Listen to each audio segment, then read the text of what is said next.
The scope never lies. That was the first thing Nathan Corwin taught his daughter, back when she was 9 years old and her hands were too small to hold the rifle steady without his palm beneath the stock. He said it the way men say things they believe all the way down to the bone, not as instruction, but as fact. The scope never lies. The wind never apologizes. And the trigger doesn't care how you feel about what comes next. Maya Corwin remembered that lesson at 0247 on a Thursday morning in the Nevada desert, lying prone on a granite shelf with the temperature at 11 degrees and 3 fingers on her right hand, broken at angles that fingers were not designed to hold. She could feel them. That was the problem. She could feel every fractured degree of them, every nerve ending transmitting in a frequency that sat just below the threshold where pain becomes something you can no longer think around. She did not move. Through the Schmidt and Bender 5 to 25 times 56 mounted on the .300 Win Mag, the world compressed into a tight circle of magnified reality. Rock, shadow, a structure 200 yards below the ridgeline, dark except for one amber light in a second-floor window. The wind off the Mojave was reading 17 miles per hour from the northwest, gusting to 22. She could see it in the way the single dead shrub 40 meters downrange trembled and went still, trembled and went still, like something trying to decide whether to live or give up. 1,923 yards to the man in the window, nearly a mile and a tenth. She was not looking at an enemy combatant. She was not looking at a foreign national. The figure moving in that amber light wore the uniform of the United States Army. Her father had taught her the hardest shot was never the one your hands refused to take.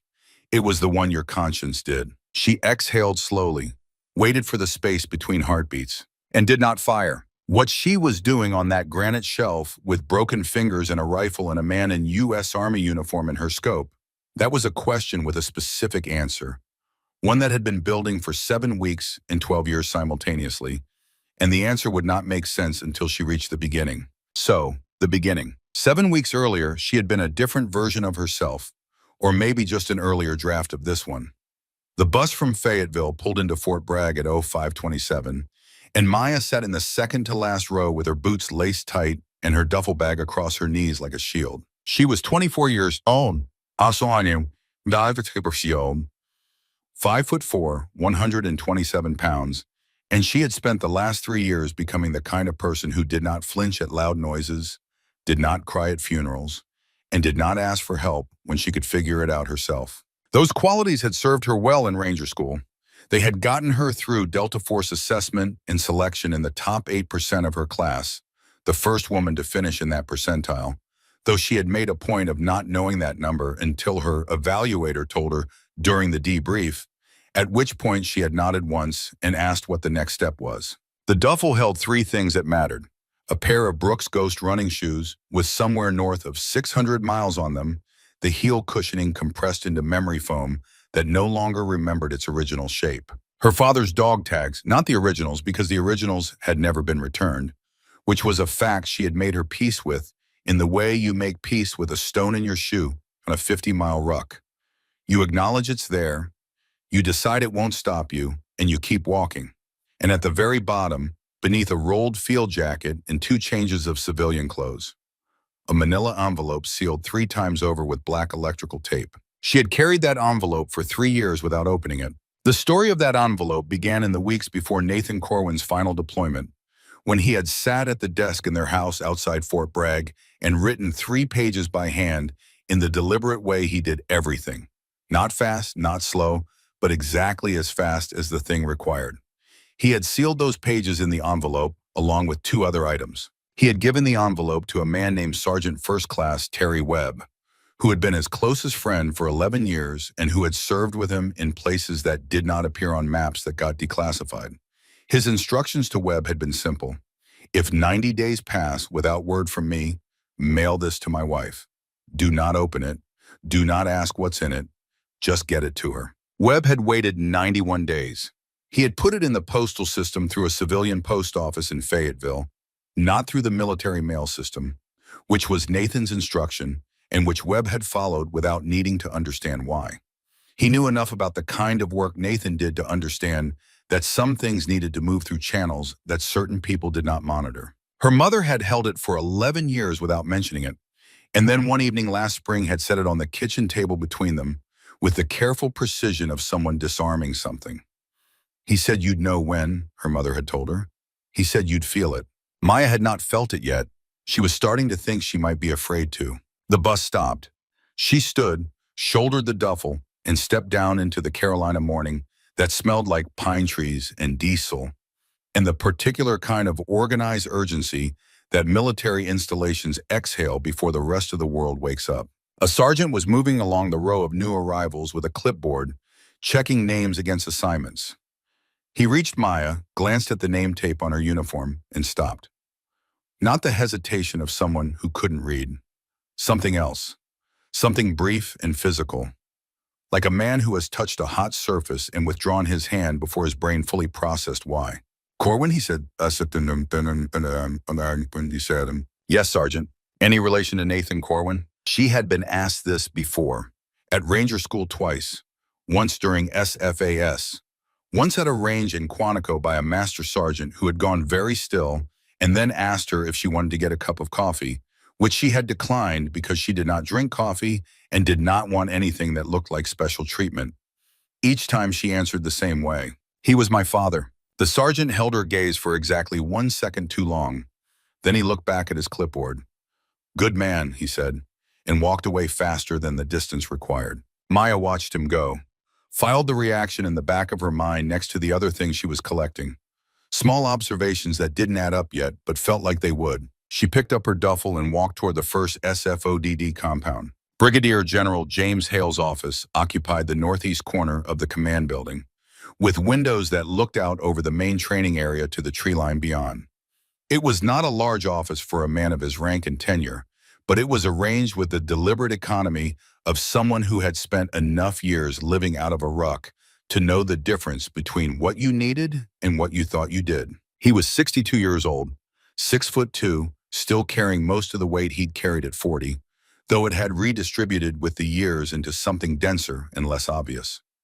Silver hair cut to regulation, a face that had been weathered past the point of looking weathered and had arrived somewhere else, somewhere that didn't have a simple word for it.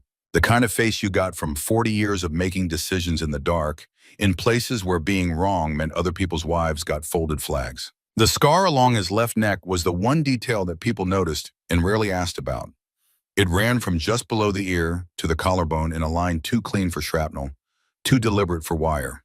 It was the scar left by restraint cord, the kind used to bind prisoners of war. He had been on the wrong side of that particular application for 11 days in 1994, and the man who had freed him had been 26 years old and had come in alone because the extraction team had been compromised and waiting was not an option. That man's name had been Nathan Corwin. Maya stood at attention in front of his desk, and Hale studied her the way he had studied 200 operators before her, methodically, without sentiment, reading the body the way you read terrain for ambush points. She was compact, balanced. Her stillness was not the stillness of someone trying to hold themselves rigid. It was the stillness of someone who had nothing to prove in this particular moment because they were saving the proof for when it counted. At ease, Corporal, he said. I've read your file. Then you know why I'm here, sir. I know your scores. I know your record. He paused with the precision of a man who knew exactly how long pauses were useful. I know your father served. He watched her process it. She was good, very good, but something moved in her eyes at the phrasing. Not flinching, listening. Because she was her father's daughter, and her father had understood that the most important information in any conversation was usually in what the other person chose not to say. That's all I know, Hale finished. He did not say, I didn't know your father. He said, that's all I know. Different claim, narrower. The kind of careful language that people used when they were threading between truth and concealment and did not want to commit to either side. Maya said, I understand, sir. And she did not ask the question that was sitting right there between them, waiting to be asked. She would ask it later, when she had more leverage. That was patience. That was Nathan. Hale set down the folder and leaned back. I have one question for you, not for the record, just for my own calibration. Sir, wind is reading cross at 18, gusting 22. You're at 1,500 yards. Target is behind cover that breaks your line of sight for approximately 8 seconds per minute. Ambient temperature, 63 degrees. Elevation, 2,000 feet. What's your first adjustment? She answered in 4 seconds. Elevation, then windage, then the MOA correction for the sight picture interruption, given a consistent 12 round per minute rate of fire from a man moving between positions. She gave him numbers to 1 decimal place. Hale nodded once, just barely. The acknowledgement was less than a millimeter of movement in his chin, and it meant more than most people's standing ovations. Dismissed, he said. Report to Major Strauss for unit orientation at 0900. She turned to leave, and Hale watched her go. And the expression on his face in the moment after she stepped through the door was not the expression of a general evaluating a new asset. It was the expression of a man who had been waiting a very long time for something he wasn't sure he deserved. Major Derek Strauss was 38 years old and had the kind of physical presence that worked well in photographs and poorly in rooms. He was 6 feet even, sharp-featured, with the controlled bearing of someone who had learned early that authority was a performance and had been rehearsing his version of it for 20 years. He stood at the front of the team room at 0900, and he did not introduce Maya Corwin with contempt, which would have been too obvious. He introduced her with precision, which was more dangerous. Gentlemen, he let the word do what it was designed to do, establish who belonged to it and who didn't. Meet Corporal Maya Corwin, Delta Qualification Program, Congressional Integration Initiative, Pentagon-directed placement. He listed the bureaucratic origins of her presence the way a prosecutor lists prior offenses. Technically accurate, structurally damning. She'll be rotating through standard qualification, full evaluation, no modifications to the standard. He said the word standard the way a man says it when he means something else. 18 operators in a room the size of a large classroom. Most of them looked at her with the flat professional assessment of men who would not form an opinion until they had data. 2 of them did not look at her at all, which was its own kind of statement. And 1 of them looked at her from the far left corner of the room with an expression she could not immediately classify. Master Sergeant Ray Doyle was 33 years old and built like a middleweight who had stopped competing but hadn't stopped training. He sat slightly apart from the others without appearing to have chosen that distance. His hands rested on his thighs, and his posture was easy, relaxed in the particular way of someone whose body had been trained past tension into something quieter. He had dark hair going gray at the temples and a face that had been through enough weather to know what weather was. What Maya noticed, cataloged, filed, was his hands. The right one was laced with scar tissue along the back of the wrist and the outer edge of the palm, the kind of scarring that came from sustained heat and nothing else. Burns, the kind you got from being inside something that was on fire and being pulled out before you were done burning. He did not look at her directly. He looked at his own hands. Strauss finished his brief assignment. Doyle would partner with Maya for the duration of the integration phase. CQB drills beginning at 1300. Strauss delivered this assignment with the small, satisfied expression of a man who had just moved 2 pieces into a configuration he expected to be entertaining.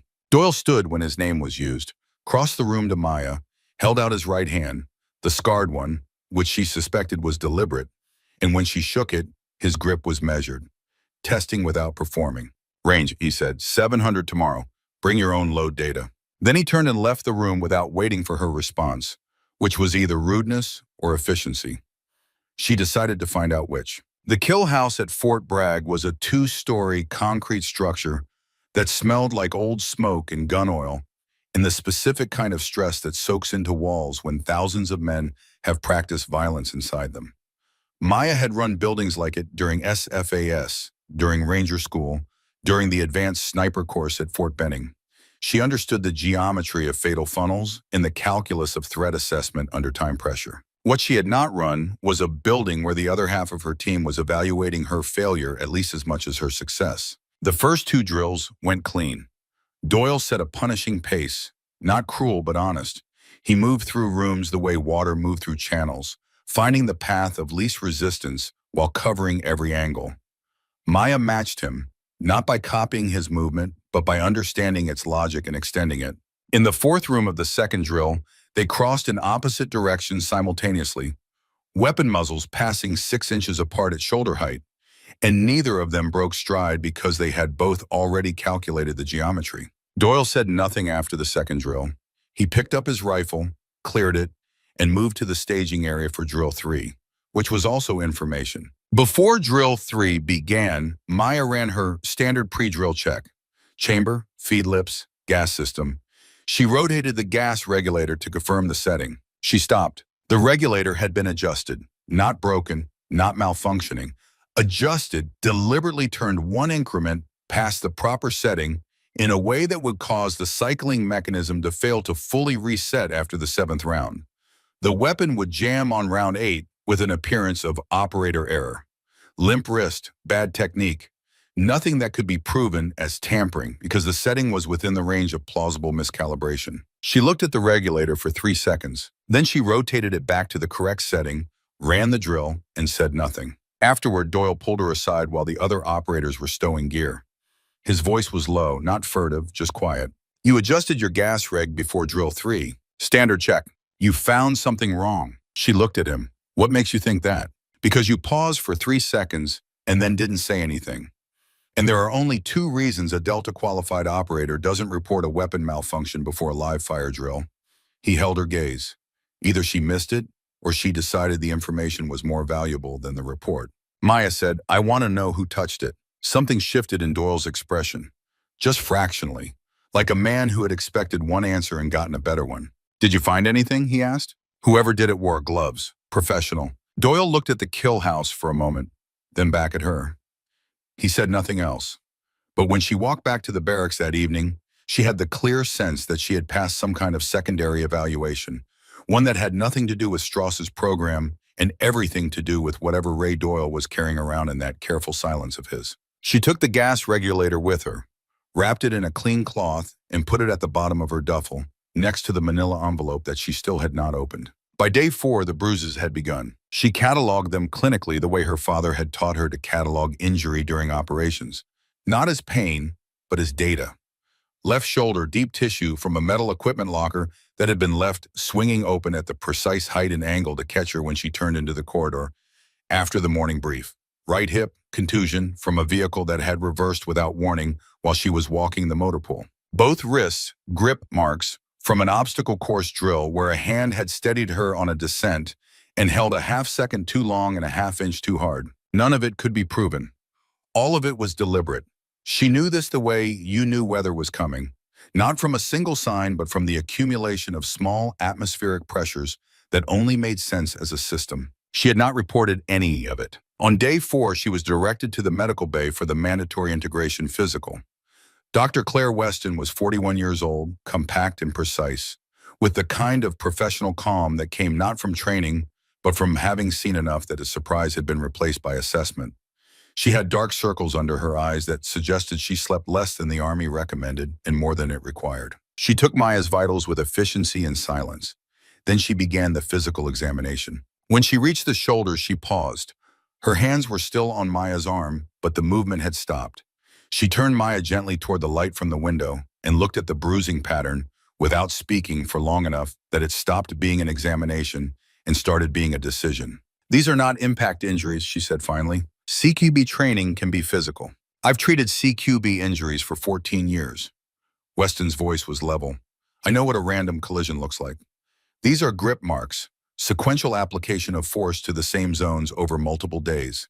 She looked up. You know what these are.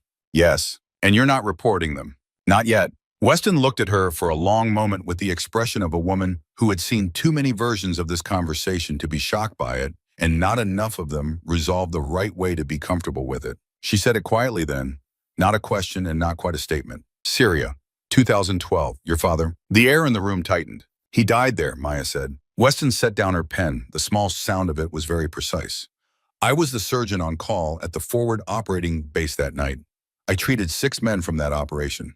She stopped, started again more carefully. Your father was not among the men brought back. Maya heard what she did not say. Not, your father was declared dead at the scene. Not, his injuries were not survivable. Your father was not among the men brought back. The gap between those 2 phrasings was the whole story, and they both knew it. Before the silence could become a conversation it wasn't ready to be, the base-wide alert tone sounded through the building. 3 short blasts, mandatory formation. Weston's hand moved to her clipboard. She tore off a small square from the blank margin at the bottom of her form, not the official record, the empty space below it, and pressed it into Maya's palm. Not here, she said. Maya closed her fingers around it and walked out of the medical bay into the compound where the formation was assembling. And something cold and clarifying was moving through her chest that she recognized after a moment as the sensation of a thing you have been afraid to find being exactly where you suspected it was. She read the paper that night in the barracks with a small LED flashlight held close. 3 words. Weston's handwriting, clean and certain. Ask about Kilo 7. The armory, after hours, was the kind of quiet that existed in military installations between shifts. Not empty, but reduced. Reduced to the smell of CLP and metal and the distant hum of HVAC systems that kept precision instruments at regulated humidity. Doyle was cleaning a suppressed HK-416 when Maya came in. He did not look up. He kept working with the automatic movements of a man who had broken down and rebuilt this particular weapon so many times that his hands could run the process without occupying any real portion of his conscious mind. She sat down at the bench across from him and began her own maintenance without speaking. 15 minutes passed. 20. The only sounds were the soft, metallic language of disassembly and the pull of cleaning patches through barrels. Then Doyle sat down to the bulk carrier group and said, without looking up, "Your father pulled me out of a Bradley that was about to cook off Kandahar. March 2009. He paused. I had third-degree burns on both arms. Couldn't see, couldn't breathe. The vehicle was fully engulfed and there was an ammunition load about to secondary. Still not looking up. He carried me 430 meters under small arms fire. Set me down behind a compound wall and went back to the fight. Maya did not move. He never mentioned it," Doyle continued. "Not to me, not to anyone as far as I could find. It's not in any official record I've been able to access, because the op it happened on was the kind of op that doesn't have official records." He was quiet for a moment. "I owe him everything I have. Every day since 2009 is a day I don't deserve and got anyway because of him."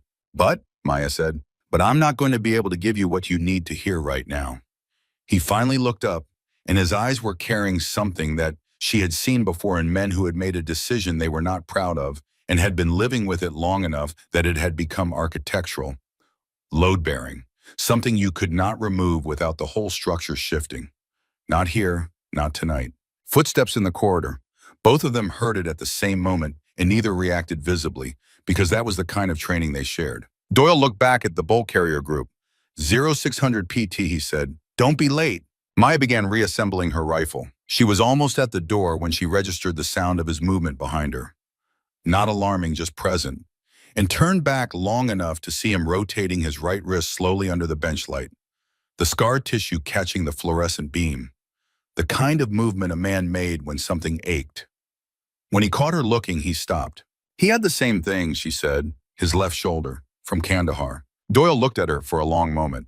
"Yeah," he said, "he would." She walked back to the barracks in the Carolina night, with the air smelling of pine, and the particular kind of darkness that exists between installations where the perimeter lights end and the real dark begins. She was thinking about Kilo 7. She was thinking about the 6 men who had come back from Syria in 2012 and the one who hadn't. She was thinking about Weston's 3 words and Doyle's careful silence, and the way General Hale had said, "That's all I know," with the precision of a man threading a needle. She was thinking about Major Strauss and the small, satisfied expression he wore when he thought no one was watching him think. In her barracks bunk after midnight, when the building had settled into the specific quality of silence that meant everyone within range was either asleep or performing sleep convincingly, Maya reached into the bottom of her duffel. Her fingers found the running shoes, pushed past the field jacket, found the cold metal of the sealed gas regulator, found the dog tags, and then found the envelope. It was heavier than she remembered, or maybe she had gotten better at feeling weight. She sat with it in her lap for a long time. Outside, the Carolina night moved in its own rhythms. Somewhere on the far side of the installation, someone was running the obstacle course with a flashlight and what sounded like bad judgment. She broke the first seal of electrical tape, then the second, then the third. Inside, 3 pages of handwritten paper folded tight. A single round of .300 Winchester Magnum. The bullet end engraved in letters so small she had to hold it close to read them. And a third item, a single sheet of paper with nothing on it but a name and a military identification number. The name was Strauss D. She read only the first two lines of her father's letter before she had to stop. Maya, if you're reading this, I'm gone. And it wasn't the Taliban who left me there. She folded the letter, set it on the bunk beside the bullet, set the sheet with Strauss's name on the other side of it. She sat between these three things for a long time, not thinking, just letting the weight of them settle into her the way cold settles into stone, slowly and completely and not going anywhere. Then she looked up through the barracks window, across the compound. In the administrative wing, a single office light burned. The placard on that door read, Strauss D. Major XO. He was still working at 11:40 in the evening, or still appearing to work, which was not the same thing. Maya looked at the bullet, held it up to the weak light from the window. The engraving was small but clear. She had to turn it twice to read the whole message because it continued around the circumference. Finish it, Dad. She pressed it gently against her chest with two fingers and held it there. She was 24 years old. Her father had been dead for 12 years. He had spent his last months before deployment arranging for this moment, preparing it with the same precision he brought to every engagement, loading a message into a piece of brass and trusting that the daughter he had spent every available hour training would find her way to this room, this bunk, this particular stillness, and know what to do next. She set the bullet into the breast pocket of her uniform blouse, over her heart. Looked at Strauss's light one more time. Thought, 7 weeks. 7 weeks to find out what you know and what you did, and whether what my father built inside me is enough to finish what he couldn't. She lay back on the bunk and closed her eyes. She did not sleep for a long time, but when she finally did, her breathing was steady and her hands were still. Outside, the light in Strauss's office burned on, and somewhere in the depths of a duffel bag, next to a pair of worn running shoes and the ghost weight of a lifetime of preparation, a gas regulator held its silence like a first piece of evidence waiting to become a case. The desert did not care about your reasons. That was the thing they never told you in the briefing rooms, in the training manuals, in the leadership courses where good men taught other men how to survive in places designed to kill them. The desert cared about two things, water and heat. Everything else was a variable it would eliminate given the opportunity. Fort Irwin sits in the Mojave in the way that something old and patient sits, not settled exactly, but established.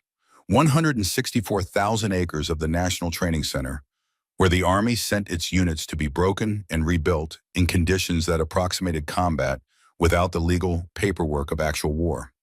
The temperature when Maya's boots hit the tarmac off the transport at 0610 was already 94 degrees, and it was going to climb another 25 before noon. The air had the dry mineral quality of something that had not been breathed by enough living things to soften it. Everything smelled like rock and distance. Major Strauss had announced the Fort Irwin field exercise 3 days after Maya opened the envelope. 7 days of desert warfare training, he'd said, with the cadence of a man delivering news he had curated rather than reported. Full load, live fire components, an opposing force team that would not pull punches. He'd looked at Maya when he said the last part in the specific way a man looks at something when he is pretending not to look at it. Pairing, Doyle and Maya, same as before. Strauss announced it with the same satisfied micro-expression she had cataloged during the Kill House weeks, and she had thought, he still believes Doyle is his instrument. That belief is going to cost him. She had not yet told Doyle about the letter. She had not yet told him about the 3 pages in her pack alongside the bullet, or the sheet of paper with Strauss's name on it, or the first 2 lines that had reorganized everything she thought she understood about her father's death. She was waiting for the right combination of isolation and time, neither of which Strauss's rotation schedule had provided. The desert, as it turned out, was going to force the issue. The first march was 12 miles through terrain that had been specifically selected for its ability to convert ambition into doubt. Dry creek beds that looked navigable until you were in them, and the loose scree started moving under your boots. Ridgelines that appeared closer than they were by a factor of 30% in the flat Mojave light. And always the heat, which was not the wet heat of Carolina training, but a dry, absolute heat that pulled moisture from exposed skin so efficiently that you could feel yourself dehydrating in real time. Maya carried 70 pounds, standard load for a Delta integration exercise. Rifle, optics, ammunition, water, survival equipment, communications. She had packed with the precision her father had taught her, weight distributed across the hip belt and shoulder straps in the configuration that allowed maximum efficiency for a 5'4" frame. She had done the math on water consumption at this temperature and loaded accordingly. She did not know yet that the math had been altered. Doyle moved beside her at the left flank position, 3 meters off her shoulder, navigating by terrain association with the unhurried competence of a man who had covered more miles in hostile conditions than most people would walk in a lifetime. He had not said anything of substance since the transport, which was normal. Doyle communicated primarily through action and silence, with the occasional surgical deployment of words when words were the most efficient tool available. At hour 4, they stopped in the shade of a volcanic rock formation that reduced the temperature by approximately 5 degrees and felt like salvation. Maya unscrewed the cap of her primary water bladder and drank 2 measured swallows, the way her father had taught her. Not because you're thirsty, because your body needs it before you know you need it. The water that came out tasted wrong. Not bad exactly. Not contaminated, just thin. The flat, faintly chemical taste of water that has been in a container longer than the container was designed to hold it, or a container that had been opened and resealed imperfectly. She stopped drinking, held the bladder up against the Mojave sky, and looked at the seam along the bottom. The seam had been compromised, not catastrophically, not yet. Someone had run a fine blade along a 1/4 inch of the bottom weld and resealed it with something that looked like the original material at a casual glance. Under direct light, you could see where the texture was slightly different, where the seal was a shade lighter than the original plastic. It would fail. In the desert heat, with the bladder pressurized by the water weight against the compromised weld, it would fail within the next 2 to 3 hours, and when it failed, it would fail completely. She had 3 liters in that bladder. She had 1 additional liter in a hard canteen. In this heat, at this exertion level, she needed approximately a liter per hour to stay functional. She had done the math before she loaded and packed 4 liters accordingly. Someone had recalculated that math for her. Downward. Doyle watched her examining the bladder without commenting. Then when she lowered it and looked at him, "How long has it been like that?" "I don't know. Wasn't like that when I packed it at Bragg. Happened during transport or staging." Doyle was quiet for a moment. He was looking at the rock formation, but he was not seeing it. He was seeing something else, running a different kind of calculation. "This was done before we left base," he said. "Yes. You knew something was planned. I knew something would happen, not the form." He looked at her directly then, with the full attention of a man who had been holding something back and had decided the time for holding it was finished. He reached into the inner pocket of his uniform blouse and removed something small, held it out on his palm. It was a challenge coin, bronze worn smooth on the high points from years of handling. On one face, a designation, Kilo 7. On the other, a motto in small capital letters. "We hold the line." "Your father gave me this," Doyle said, "the night before the Syria op. He said if anything happened, I should find his daughter and make sure she understood what he died for." He closed his fingers around the coin, then opened them again. "That was 12 years ago. You've been in the Army for 3 of them. It took me 9 years to get into the same unit as you." Maya looked at the coin for a long moment, then at Doyle. "You requested the pairing." "I requested the assignment to this unit 18 months ago when I heard the integration program was going forward. Strauss thinks I'm here to watch you fail. He's been believing that since day 1 because I let him believe it." The open desert stretched around them in every direction, silent except for the wind off the ridge and the distant sound of other team members working their way toward the first checkpoint. Nobody within earshot, nobody watching. Maya had checked their 6 twice in the last 10 minutes out of habit, and the habit had been rewarded. "What happened in Syria?" she said. Doyle looked at the coin one more time. Then he began. Kilo 7 was 8 men. Chief Warrant Officer Nathan Corwin commanding. Their target was a CIA asset named Farouk Tashkentov, a Central Asian intelligence contractor who had been captured by an al-Nusra affiliate in the Aleppo province. The asset had been carrying information about a classified funding program that redirected black budget allocations through a network of shell contractors. The kind of information that, in the wrong hands or the right courtroom, could end careers at the flag officer level and potentially reach into the executive branch. The mission had been stripped of its paper trail before it left Fort Bragg. No con-op filed through standard channels, no JAG review, no personnel manifest in any system that could be subpoenaed. If it went wrong, it had never happened. They inserted at 0200, reached the asset by 0530, found him alive, physically functional, and in possession of a thumb drive that he had concealed internally through methods that Doyle described without elaboration. The exfil route was 38 miles back to the extraction point. They had covered 11 of those miles when the radio call came. Voice on the other end, a JSOC operations officer Doyle had never been able to identify from the recording he'd made. Message, hold position, new extraction coordinates incoming. Do not move until confirmation. Nathan had held them in a dry creek bed for 4 hours, running security and waiting for the confirmation that did not come. On the radio, the voice had been replaced by a different voice. This one delivered a single message. Exfil canceled. Return to FOB via primary route. Asset is a secondary priority. Nathan's response was not in any official record because the transmission was not recorded through normal channels. Doyle remembered it word for word nonetheless. Nathan had said, "We have the asset, we have what he's carrying, and I am not leaving a man in the field because somebody at a desk got cold feet. Send me an extraction or I will walk 40 miles back myself and somebody's going to answer for this." The extraction did not come. Nathan had moved them for another 6 miles before the Taliban unit found them. Not by accident. Someone had passed their coordinates. The ambush was precisely positioned in a wadi that offered no lateral cover and no high ground. 3 sides of fire, coordinated, professional. The kind of thing that happened when the other side knew exactly where you were going to be. 6 of the 8 men had fought clear in the first 10 minutes. Nathan and a young PFC named Whitaker had held a flanking position on a rock shelf to give the others room to move.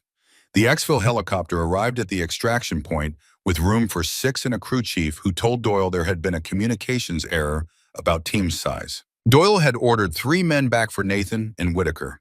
The helicopter crew chief had refused on authority of the mission commander and lifted before Doyle could get off. Whitaker's body was recovered 4 days later by a Turkish intelligence unit working the area. Nathan Corwin was never found, not because the army couldn't find him.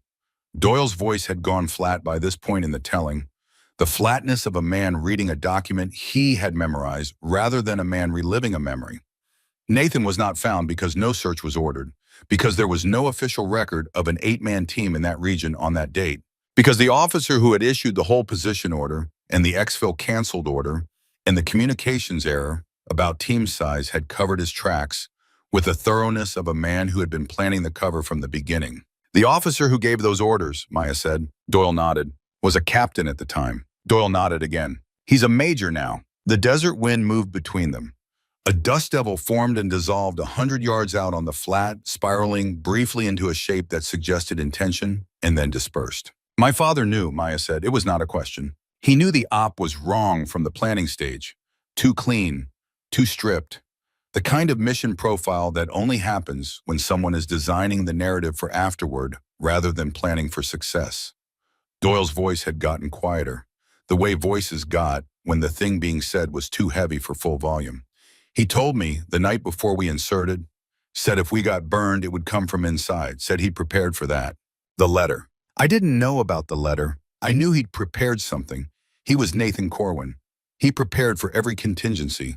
I just didn't know what form it took. Maya thought about her father sitting somewhere in the weeks before that final deployment, writing 3 pages by hand and sealing them in an envelope that he trusted to a friend's careful hands and his wife's instinct for the right moment.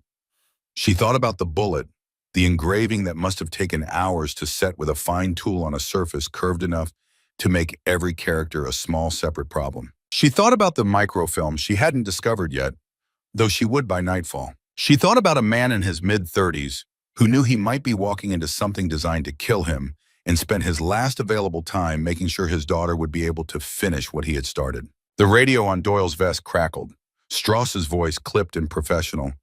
Doyle, status. Doyle pressed transmit. Moving, ETA checkpoint 2 hours. He clipped the radio back, looked at Maya. Tonight, after last check, full story. Maya reached into her jacket and produced the intact hard canteen. She handed it to Doyle without ceremony.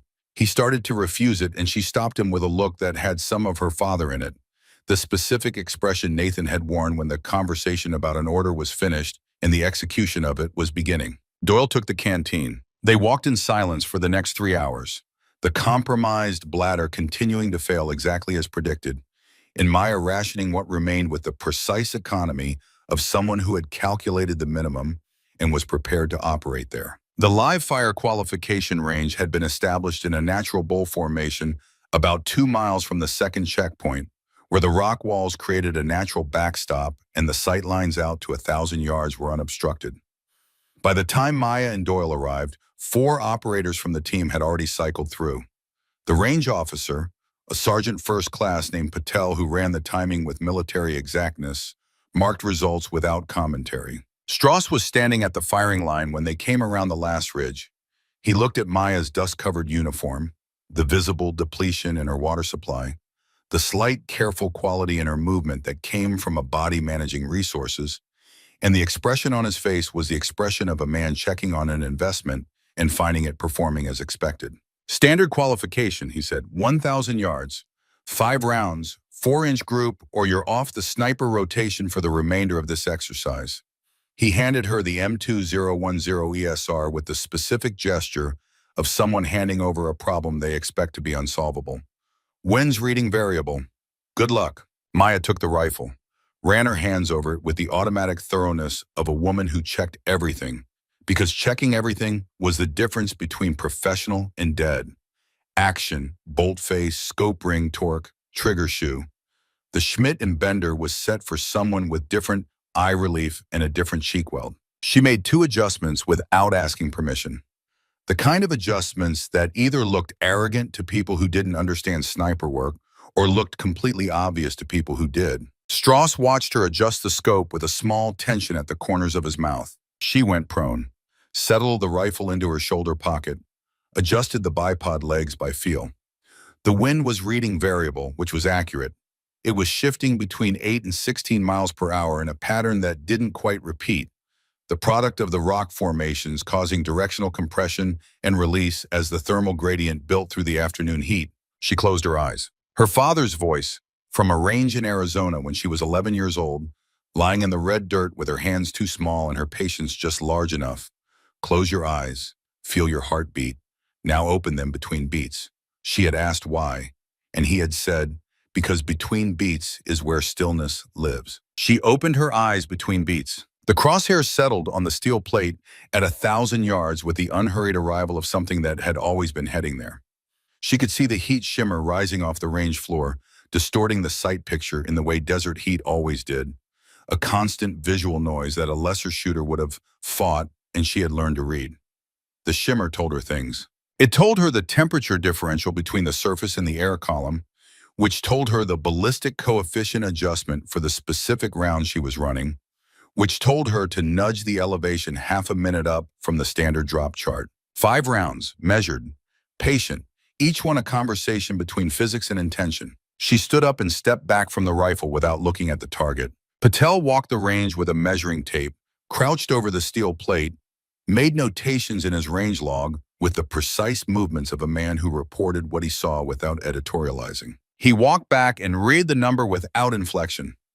2.8 inches. Strauss looked at the number the way a man looked at a legal document that said something different than he expected. The look lasted 1.5 seconds. Then his face rearranged itself into something neutral.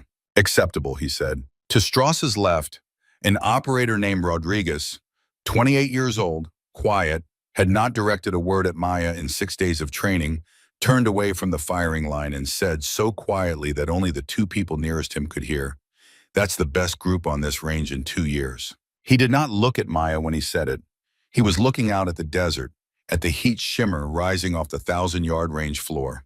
But he had said it where she could hear it, and that was the thing that mattered. Strauss had heard it too. Maya watched him register it, watched him file it in the category of things that were not supposed to be happening, watched him make a small recalibration she could read in the almost imperceptible tightening of his jaw. One more defection in slow motion. Strauss was collecting losses without being able to stop collecting them. That night, Doyle kept his word. They went 200 yards from camp on the pretense of a perimeter check into the shadow of a boulder formation that blocked the camp's sight lines and diffused the sound of conversation below the threshold of direction. The desert at night in the Mojave had dropped 40 degrees from its afternoon high, and the stars were the kind of stars that made you understand why ancient people had used them to navigate. Not just bright, but spatially present, as if the atmosphere had thinned enough to bring the universe a few miles closer. Doyle told her the rest of what he knew. He told it in the manner of a man emptying a load he had been carrying for a long time. Not with relief, but with the disciplined precision of someone who understood that the telling needed to be accurate more than it needed to be comfortable. The abort order that had canceled Kilo 7's extraction had not been improvised. It had been authorized at a level above the mission commander's pay grade, which meant someone with flag officer access had signed off on it. Strauss, then a captain, had been the conduit, the officer who had physically sent the transmission, who had arranged the helicopter manifest error, who had ensured that the timeline of communications would look, in any subsequent review, like a series of honest mistakes rather than a coordinated decision. Strauss had not been acting alone. That was the part that had taken Doyle longer to understand. The part that had required 12 years of patient, incremental intelligence gathering. He had assembled a name from fragments, a decommissioned after-action report, a conversation in a Pentagon corridor, a financial disclosure document showing a pattern of private consulting work in the 2 years after Syria, a name now attached to 3 stars in a retirement ceremony 8 months ago, with congressional observers in a commendation from the Secretary of Defense. He's untouchable, Doyle said. Without the paper trail, completely untouchable. Strauss, too. The only evidence of what actually happened is whatever your father put in that envelope. Maya reached into her pack and removed the bullet. She turned it in her fingers, feeling the engraving under her thumb. Finish it. Then she turned it further and looked at the base of the cartridge in the starlight. She had examined the bullet a dozen times in the 2 weeks since she opened the envelope. She had read it as a message, a symbol, a promise, a weight to carry. She had not examined it as an engineer would examine it, which was her father's voice in her memory telling her she was reading the sentence and missing the structure. She looked at the base seam, ran her thumbnail along the joint between the case head and the bullet's cannelure, and felt at the very base of the projectile where it met the brass case, a line that was fractionally too clean to be manufacturing. She looked up at Doyle. "Do you have a knife?" Doyle produced a bench-made folder. She took it and used the blade's tip with the delicacy of a watchmaker, working the seam at the base of the bullet. Not the body of the round. The base, where a skilled machinist could hollow the interior cavity and seal it with recast lead that would pass visual inspection and maintain the round's weight within acceptable variation. The base cap came free with a sound like a small intake of breath. Inside, a strip of 35mm microfilm rolled to a diameter smaller than a pencil, translucent and fine as a dried leaf. Doyle looked at it without speaking for long enough that the silence became its own kind of statement. He was smarter than anyone gave him credit for, he said finally. Maya resealed the microfilm in the bullet casing and returned it carefully to her pack. "What's on it?" Doyle asked. "The abort order with Strauss's signature.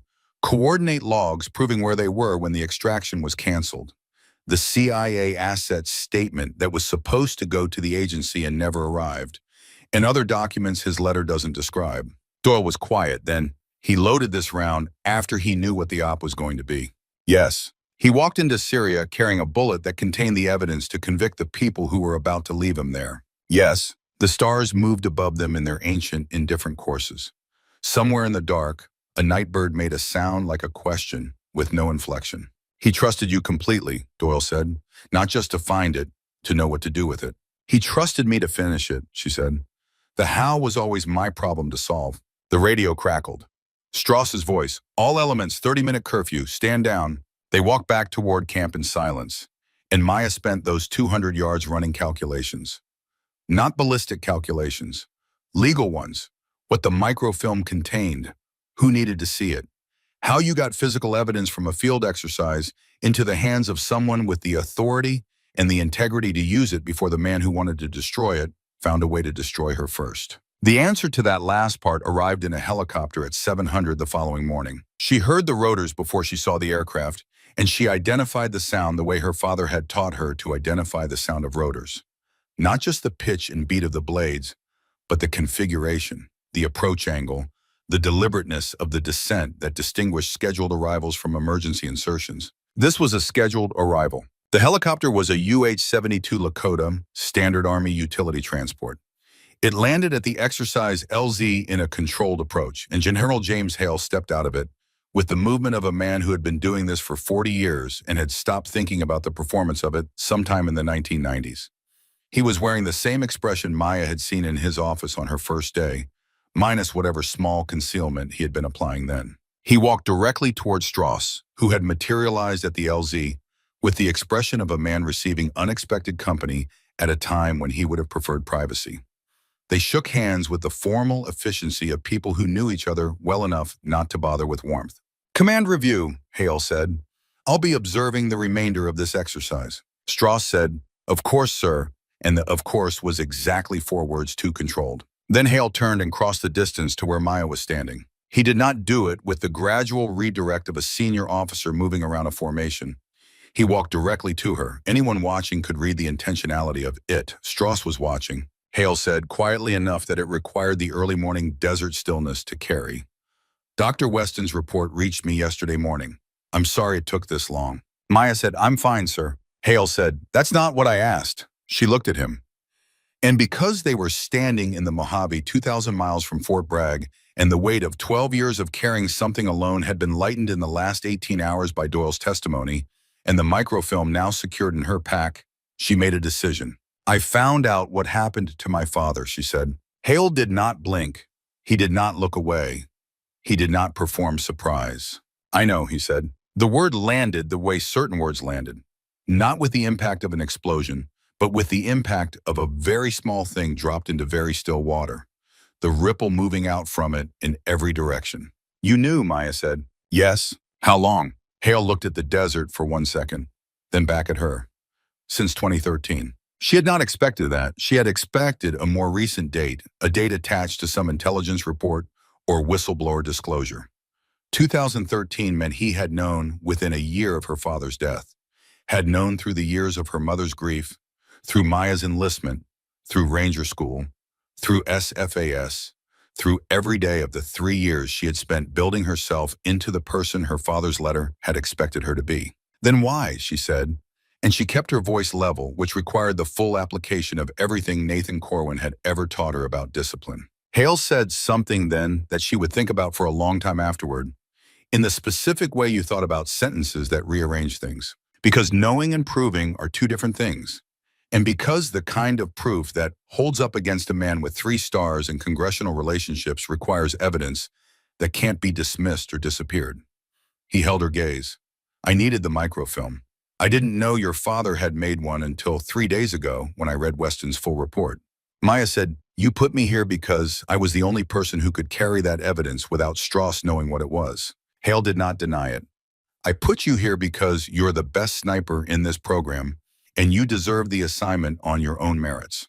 What I also knew was that if Strauss believed he was the one who had outmaneuvered me by getting a congressional integration candidate assigned to his unit, he would focus on breaking you rather than looking at what you might be carrying. You used me. I gave you the path to finish what your father started." The distinction was clear in his voice, and it was honest. He was not performing regret. He was explaining a decision he had made and was still making. "Those are not the same thing, but I understand if they feel that way." Maya thought about her father, sitting with a hollow point bullet and a machinist's tool, and the knowledge that he was building a weapon that his daughter would have to carry for 12 years before she could fire it. She thought about the kind of love that looked like that, patient and precise and absolutely certain. "There's more," Hale said. "Strauss did not act alone in 2012.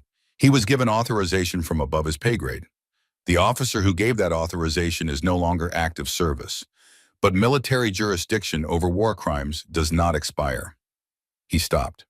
Then, with the careful precision of a man laying down the last piece of a very long plan, "That officer's name is on your father's microfilm. I believe it's the thing Nathan didn't describe in his letter, because he wanted you to see it without expectation." The desert moved around them in the way it always moved, indifferent and absolute. "Strauss is being recommended for Brigadier General," Hale continued. "The confirmation ceremony is 68 hours from now, when this exercise concludes. Once he has flag officer status, he gains access to classified archive systems at a level that will allow him to expunge records." He paused. "Including what remains of the Kilo 7 communications log. 68 hours. 67 now?" Maya looked out across the training range to where the rock formations made a horizon that looked like a wall designed to contain the sky. Doyle appeared at her shoulder, quiet as weather. He had heard the last part. She could tell from the set of his jaw.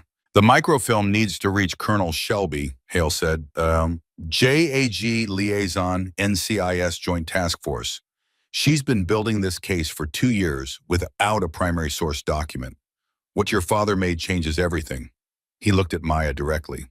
But you need to complete this exercise.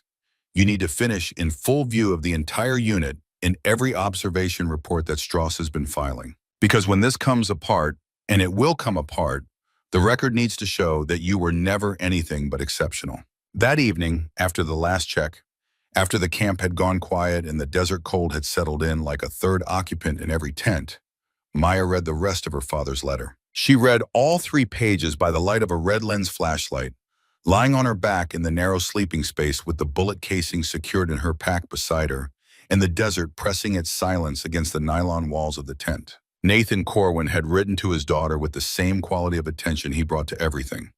Not sentimental, not performative, absolutely present. He told her what had happened in Syria. He told her what he had prepared and why. He told her about the machinist in San Antonio who had helped him hollow the bullet casing and asked no questions. He told her the microfilm contained the abort order with Strauss's signature, the name above Strauss in the authorization chain, and 4 other documents she would understand when she saw them. Near the end of the 2nd page, his handwriting changed, slightly tighter, the way a man's writing changed when he was working through something while he wrote it rather than before. I don't know if I'm coming back from this one. I've known for a while that the op was designed to fail, and I've made my peace with what that means. What I have not made my peace with is the idea of these men walking free while my name gets filed somewhere as an unrecovered casualty in an unacknowledged operation. So I am asking you to do something that no father should ask of a daughter, and that I am asking anyway because I know what you're capable of. Find the truth. Put it in the right hands. Let the system work. Let General Hale work. He's a good man who's been waiting for what I'm giving you. Trust him, even when he asks things of you that feel like use. He saved my life twice. The debt goes both ways. The last paragraph was short. He had written it differently from the rest. The letter slightly larger, as if he had wanted to make sure she could read it in any light. The bullet is not for shooting anyone, Maya. It is for ending this the right way. Your grandfather used to say that the best shot is the one that doesn't have to be fired. I used to argue with him. I don't anymore. She folded the letter carefully and set it beside the bullet casing in her pack. She lay still for a long time in the dark of the tent, listening to the desert, which had nothing to say, and said it with perfect consistency. Then she heard it, a sound that did not belong. Soft, careful, measured movement near the entrance to her tent. Not an animal. An animal would move with different hesitation. This was human movement, trained human movement, the kind that had been taught to minimize footfall and acoustic signature. She was out of the sleeping bag and against the tent wall with her hand on the M17 sidearm before the zipper on the tent flap moved. The zipper stopped, then nothing. Whoever it was had heard her move, had understood in the half-second of her movement that the element of surprise was gone and recalculated accordingly. Footsteps retreating, quiet and fast. Maya unzipped the tent and stepped into the cold desert night. 40 degrees, stars absolute. She could see the retreating figure 60 meters out, moving north along the rock line toward the far edge of camp. She did not pursue. She stood and watched until the figure reached the northern perimeter and stopped at a tent. A tent that was second from the end in the officer row. Strauss's tent. She went back to her sleeping bag. She thought, 65 hours now. He knows I have something. He doesn't know what. The gap between those two things is the only advantage left. She spent the remaining hours of darkness doing what Nathan Corwin had taught her to do before any shot that mattered. She prepared. Not the rifle, not the equipment, herself. She went through the mental process her father had described as getting quiet, not suppressing thought, but allowing it to move all the way through until it reached stillness on the other side.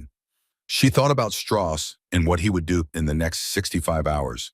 She thought about Doyle, who had waited 12 years to be in the right place at the right time and had arrived finally at both. She thought about Rodriguez, who had said 2.8 inches in a voice quiet enough to sound accidental and wasn't. She thought about her father, who had looked at a mission designed to kill him and had chosen to spend his final preparation time building evidence rather than looking for an escape. Just you, the rifle, and the target. Everything else was noise. Outside the tent, the Mojave pressed its silence against the night, and the stars moved in their ancient, indifferent courses, and somewhere at the northern edge of camp, a man lay awake in the dark, calculating how much time he had left. He had less than he thought.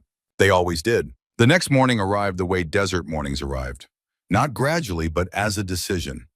One moment dark, the next light pressing through everything simultaneously, as if the sun had agreed to stop pretending and simply been.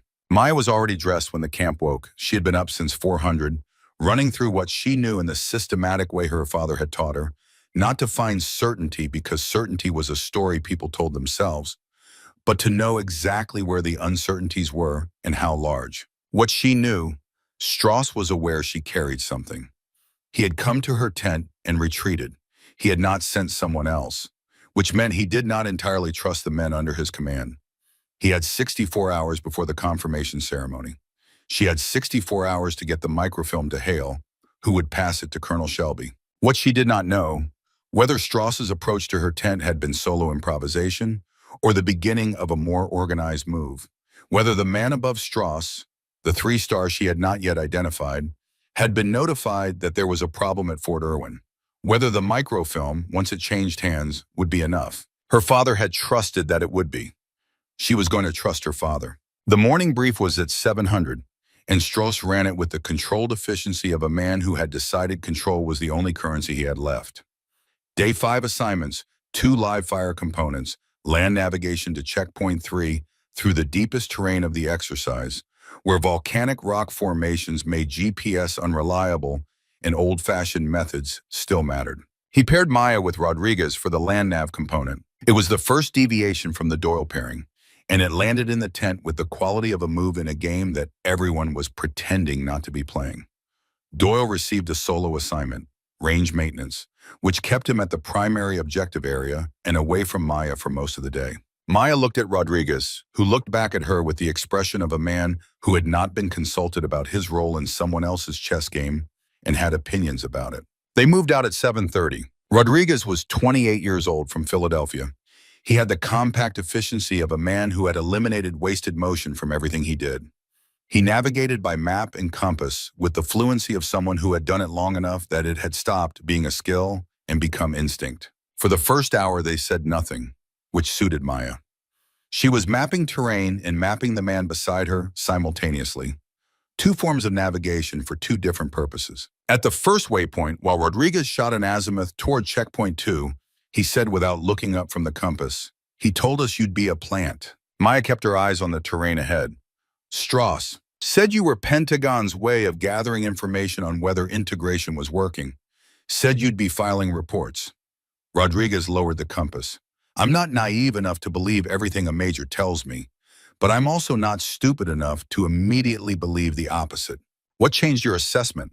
"Your group at the range." He started moving toward the waypoint. 2.8 inches at 1,000 yards with a rifle you didn't zero in 115-degree heat after spending most of the previous 24 hours managing a compromised water supply that everyone pretended not to notice was compromised. He paused. "A plant doesn't need to be that good. A plant just needs to be convincing enough. You were way past convincing." Maya walked beside him through a narrow channel between 2 rock formations where the temperature dropped 6 degrees and the shadow was absolute. "What do you know about Kilo 7? Rodriguez was quiet for 4 steps. Then, enough to know why Strauss doesn't want anyone talking about it. Another 4 steps. "My first sergeant when I was in 3rd Rangers, guy named Pacheco, he served with Nathan Corwin in Afghanistan. Talked about him the way men talk about people they consider the standard that everything else gets measured against." He looked at her sideways. Pacheco went quiet about Corwin after 2012. The way people go quiet about things that became classified before anyone thought to ask questions. "Do you know what Pacheco knew? I know he retired early. I know he moved to Montana and stopped attending any unit reunions for the 75th. A pause. "I know he sent me a message 18 months ago when he heard the integration program was assigning a Corwin to Delta selection. Message was 4 words. Maya waited.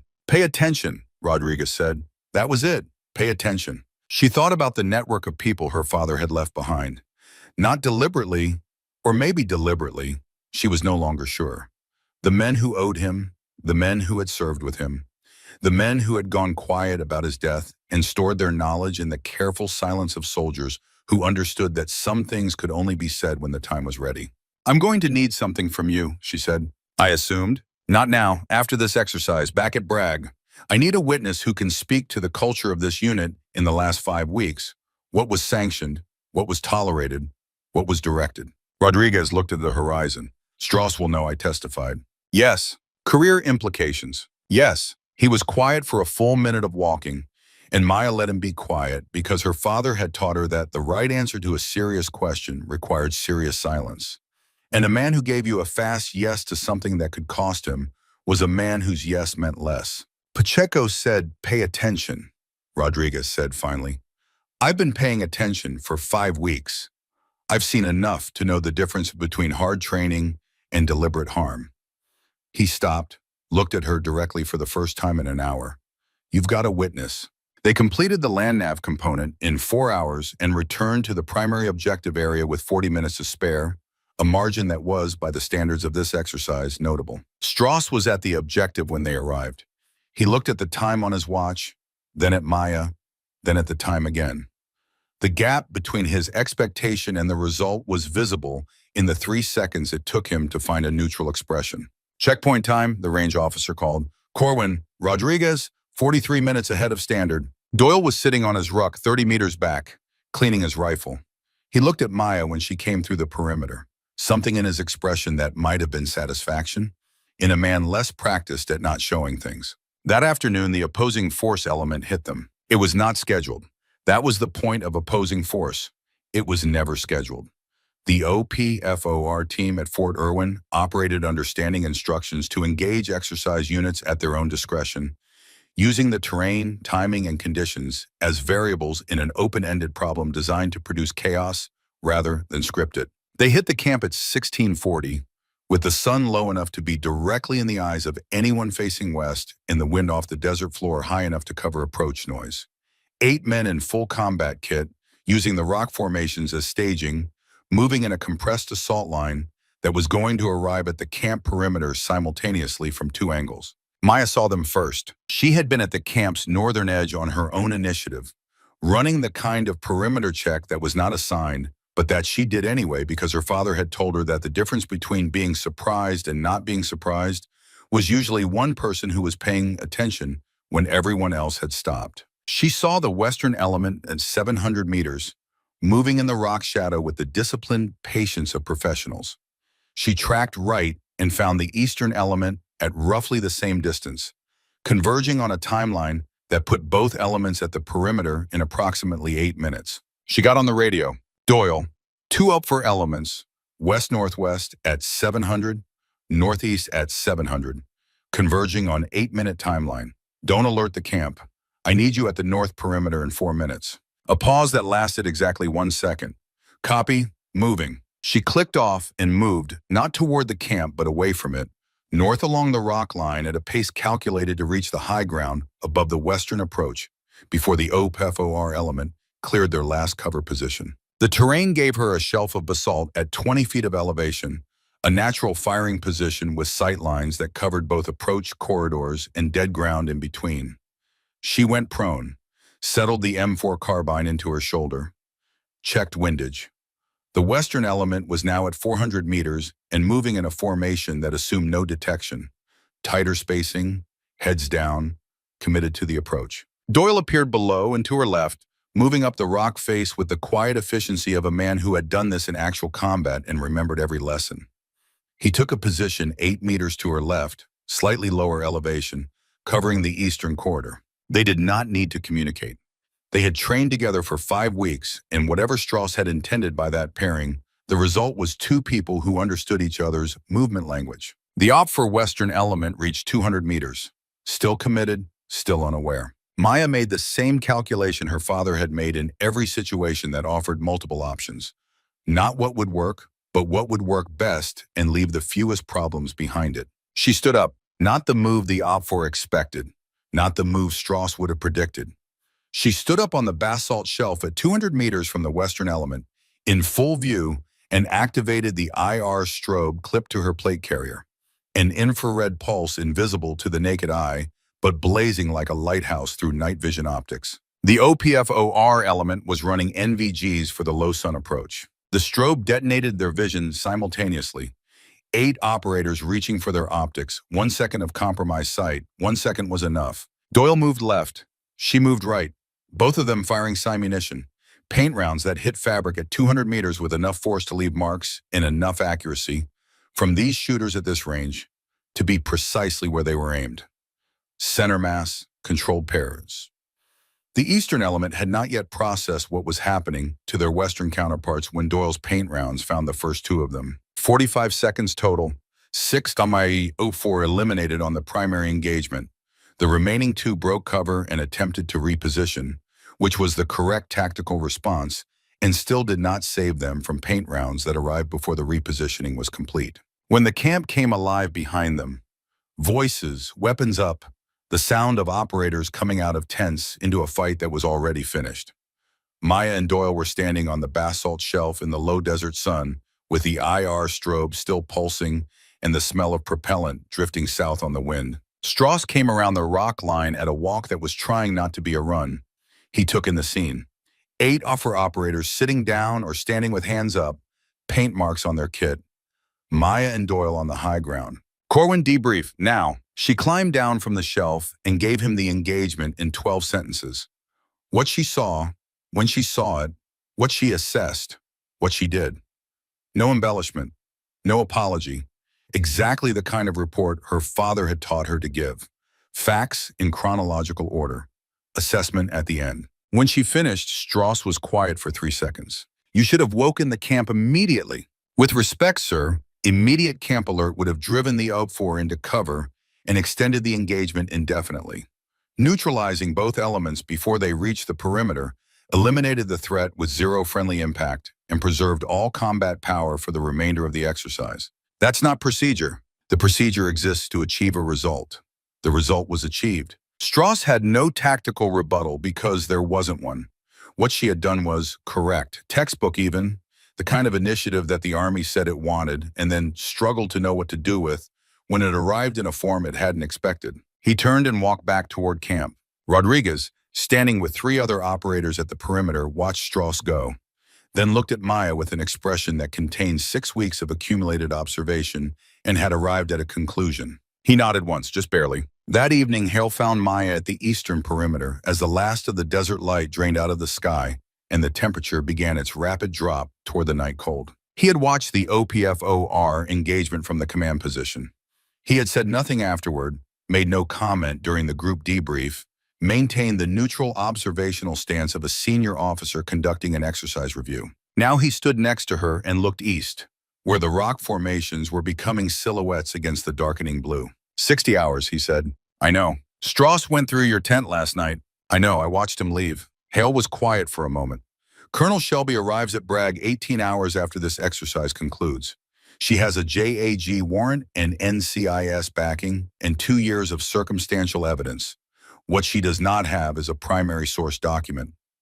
He looked at her. The microfilm needs to be in her hands within 6 hours of our return, before Strauss has access to a secure communications system. Understood. He's going to move against you before we leave this range, probably tonight or tomorrow morning. Hale's voice had the quality of a man delivering an intelligence assessment, not a warning. He knows you have something. He doesn't know what. He's going to try to get it. He won't, she said. Hale looked at her for a long time, long enough that she could see, in the failing light, what was behind the general's face, the thing that he had been carrying along with everything else for 12 years. Not just grief for Nathan, guilt for the use he was making of Nathan's daughter. The knowledge that this was the right thing to do and the cost of the right thing was not his to pay. He was proud of you, Hale said finally. Even before you were born. Even when you were 2 years old and the only thing he had to be proud of was the fact of you. He stopped. I know that because he told me. Multiple times. In the way men tell things when they want to make sure someone will remember it if they can't. Maya looked east at the darkening desert. Don't make promises, she said. Just help me finish it. Hale straightened. The general returned, the friend receding to wherever it waited when duty called. Get some sleep. Tomorrow's going to be the last day of this exercise, and Strauss is going to make it count. He turned to go, then stopped. Your father said the same thing to me once, right before an op in Kandahar, that I didn't think we were going to survive. The corner of his mouth moved. We survived. He walked back toward the command position, his silhouette angular and deliberate against the last gray of the sky. Maya stayed at the eastern perimeter alone for another 10 minutes, listening to the desert go quiet around her. The wind dropped. The stars appeared. The same stars she had looked at from a barracks bunk in North Carolina 6 weeks ago, when she had first read her father's opening 2 lines and understood that the world was larger and more specific than she had been allowing herself to know. 60 hours. She could do 60 hours. Her father had prepared her for every contingency. He had been smarter than all of them and more patient and more precise. And the evidence of that was in a bullet casing secured in her pack. And tomorrow she was going to make sure that it reached the hands that could use it. The desert went fully dark around her, absolute and cold and indifferent in the way of things that have been here longer than any of this and will be here when all of it is over. She walked back to camp. She did not sleep, but she rested, which was the thing her father had always said mattered more. And sometime before midnight, in the particular stillness of a desert that had stopped being quiet and started being silent, she heard footsteps at her tent again. This time she was ready. The footsteps stopped 6 feet from her tent entrance. Maya was already on her feet, back against the far wall, M17 sidearm in a 2-handed grip at low ready. She had been awake. She had been waiting. The cold had dropped another 10 degrees since midnight, and the desert air had taken on the mineral clarity that came in the hour before dawn, when the atmosphere thinned and every sound traveled farther than it should. The zipper did not move. Instead, a voice, low, a sound compressed to its minimum useful volume. Corwin, it's Rodriguez. I need to tell you something before morning. She did not lower the weapon immediately. She listened for a second voice, a second set of feet. The particular quality of silence that changed when more than one person was trying to be quiet in the same location. There was nothing. She unzipped the tent. Rodriguez was crouched outside in his uniform. No weapon drawn, both hands visible at his sides with the deliberate positioning of a man who understood exactly how this situation could go wrong and had chosen his posture to prevent it. He had been awake for hours. She could see it in the set of his shoulders and the alertness behind his eyes that was different from the alertness of a rested man. He's been moving assets, Rodriguez said, since about 2200. I've seen 2 operators from 2nd Squad moving here, not to the vehicle pool, away from it, toward the range access road on the western perimeter. What kind of gear? Comms equipment, portable, and a vehicle battery. He paused. The kind you need if you want to make a call that doesn't go through the base network. Maya looked past him toward the western edge of camp. Dark, still, nothing visible. He's calling someone, she said. Yeah, and whoever he's calling doesn't need to know what's in your pack. He just needs to know there's a problem at Fort Irwin that requires a solution before this exercise ends. She thought about what a solution looked like, coming from the level that Strauss would call. She thought about the kind of men who had authorized the abandonment of 8 soldiers in a Syrian dry creek bed in 2012, and what those men would consider acceptable methodology when the problem was a 24-year-old woman with a strip of microfilm. She thought about 60 hours becoming significantly less if the right call reached the right person in the next 40 minutes. Where's General Hale? She said. Command tent. He's awake. I saw his light at midnight when I came off watch. She pulled on her boots in the dark, laced them by feel, and secured the bullet casing in the interior document pocket of her uniform. Then she picked up the M17, checked the chamber by feel, and holstered it. Get Doyle, she said quietly. Tell him to meet me at the command tent in 4 minutes. Rodriguez was already moving. Hale was not asleep.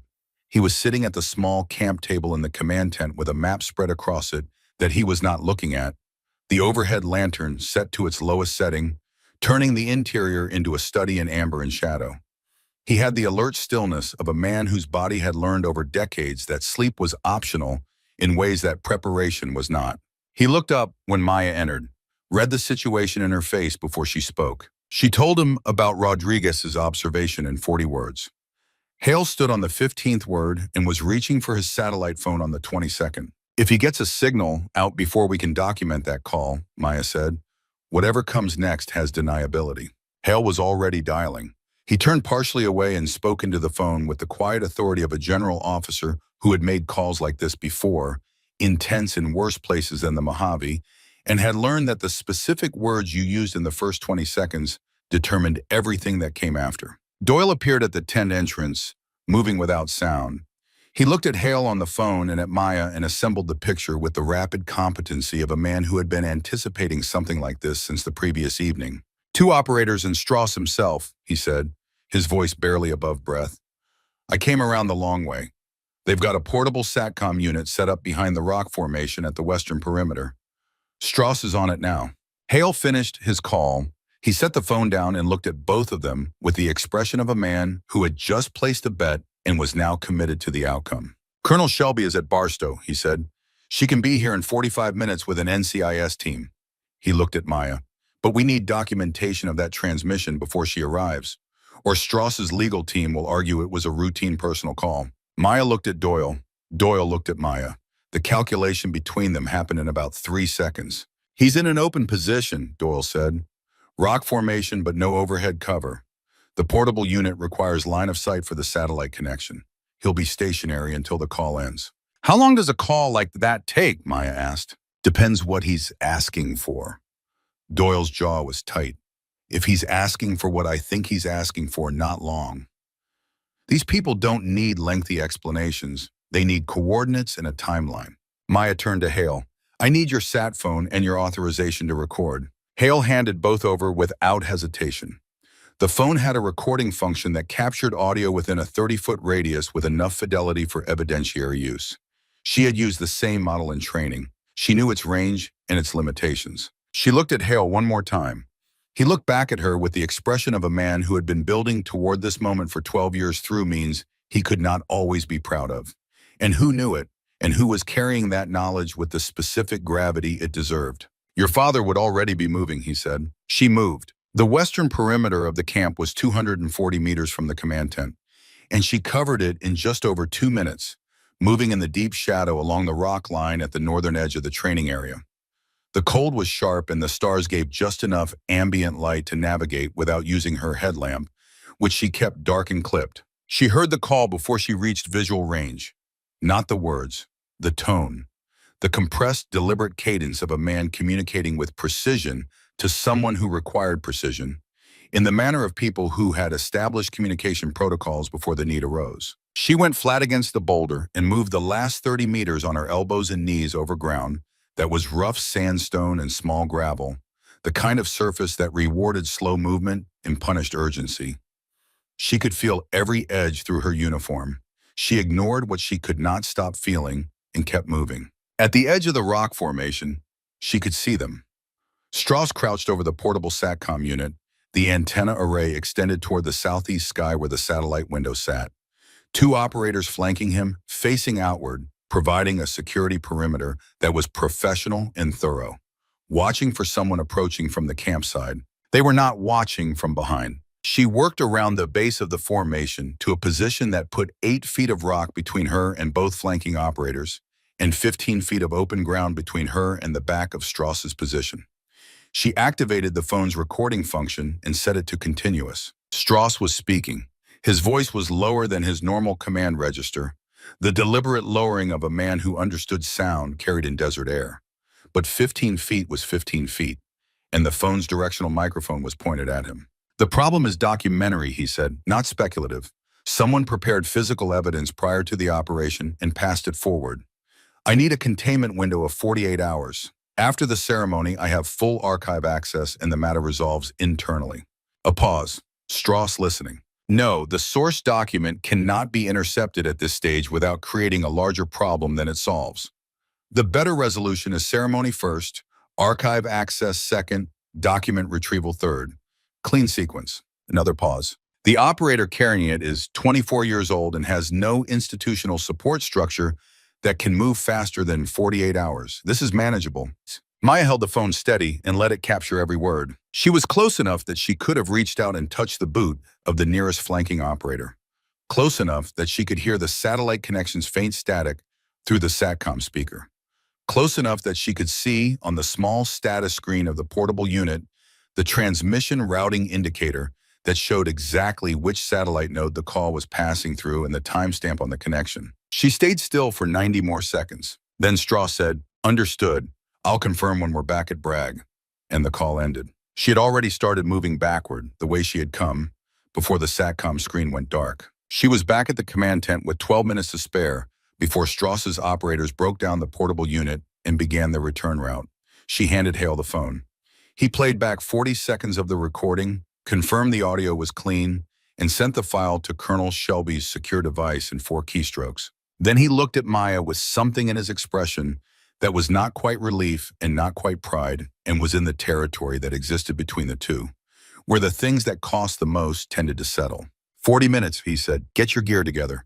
When Shelby arrives, this exercise is over. He paused, something else moving behind his eyes, something that had been waiting and had chosen this moment. There is one more thing I need to ask of you before she gets here. Maya looked at him. It is not a small thing, Hale said, and I want to explain why before I ask it. He turned to the map table.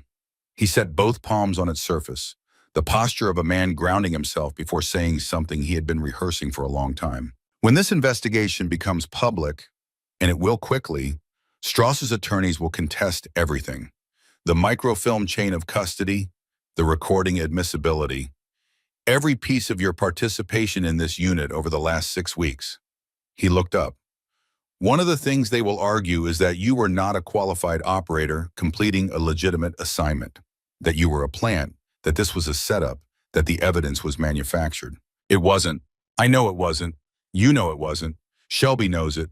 But what exists in the official record is 6 weeks of evaluation reports filed by the man who is now the defendant. Hale's voice was level and deliberate. We have 2 hours before Shelby's team arrives. I need you to shoot. Maya was quiet. The Nellis Range complex is 40 minutes from here, Hale continued. I called ahead. The qualification facility is staffed. I need a clean qualification shoot. Verified by an independent range officer, documented by independent witnesses, at a distance and standard that cannot be contested. He held her gaze. I need to give Shelby an unimpeachable record of your qualification that was generated outside Strauss's chain of reporting. You knew you were going to ask this tonight, Maya said. Yes. Before you sent me to record his call.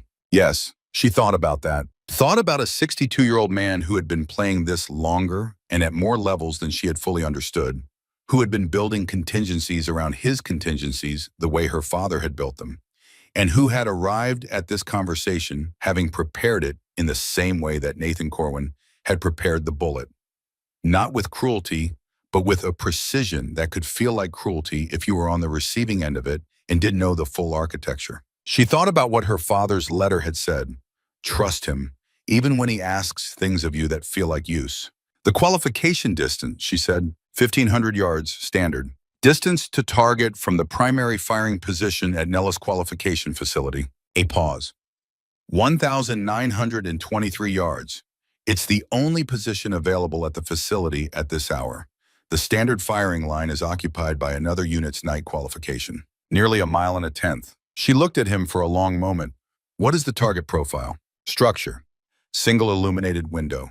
A static light source in a building. He met her eyes. No personnel.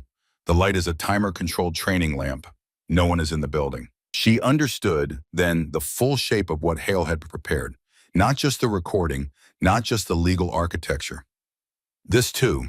The shot from the granite shelf in the Nevada dark that he had planned as the last piece of her unimpeachable record, an independent qualification at a distance that Strauss's attorneys could not argue, witnessed by people who had nothing to do with the last 6 weeks. I need my gear, she said. It's in the vehicle already, Hale said.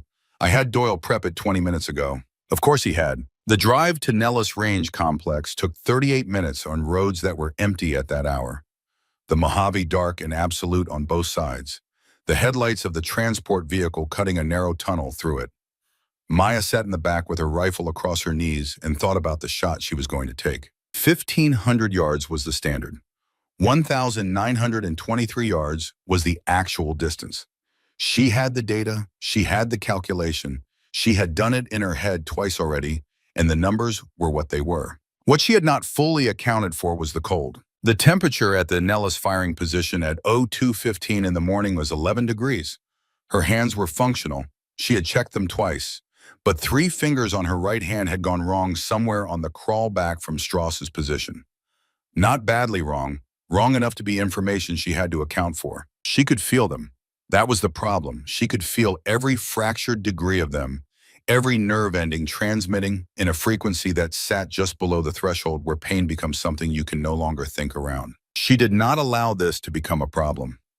She made it data instead, the way her father had taught her to make everything into data, not denying what was happening to her body, but translating it from the language of sensation into the language of adjustment. 3 fingers compromised, grip modified to compensate, trigger pull from the second pad, not the first.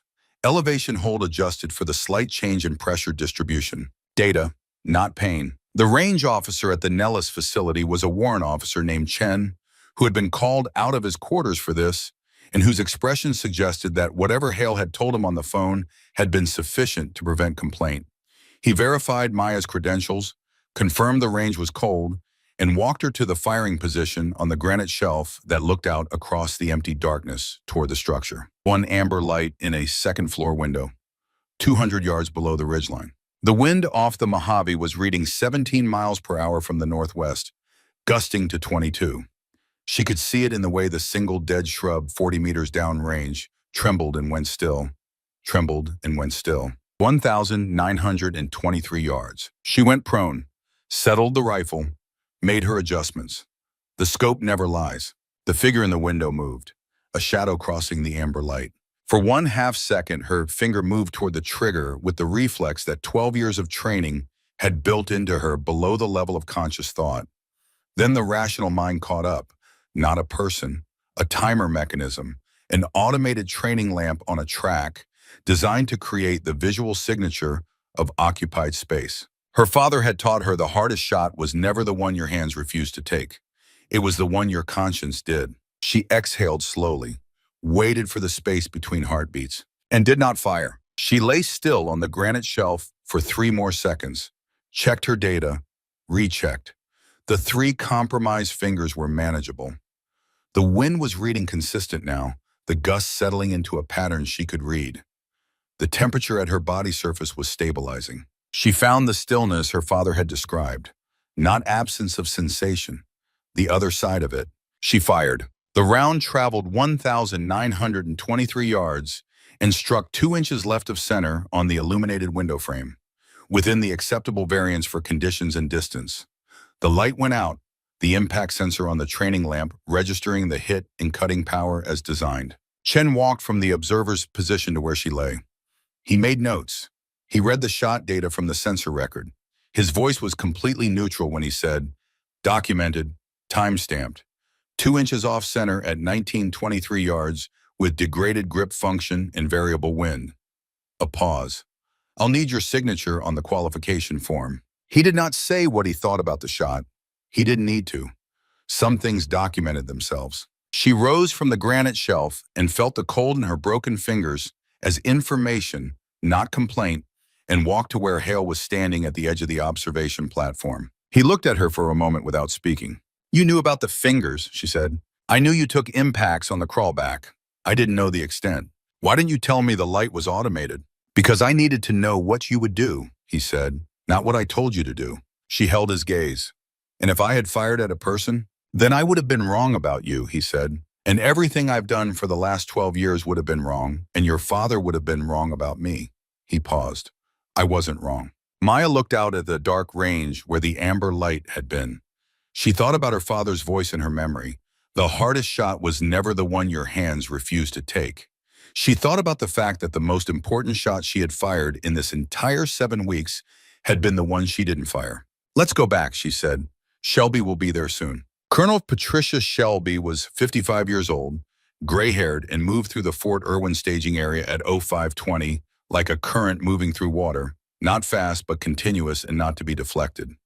She had 2 NCIS agents with her in a AG warrant that had been signed at 0300 by a federal magistrate judge in Los Angeles who had been briefed in broad strokes and had not needed the full strokes to understand that this was the kind of matter that required immediate action. She took the phone from Hale, listened, made a note. She took the bullet casing from Maya, examined the base, looked at the microfilm strip under a portable light source with a magnifier from her kit, made another note.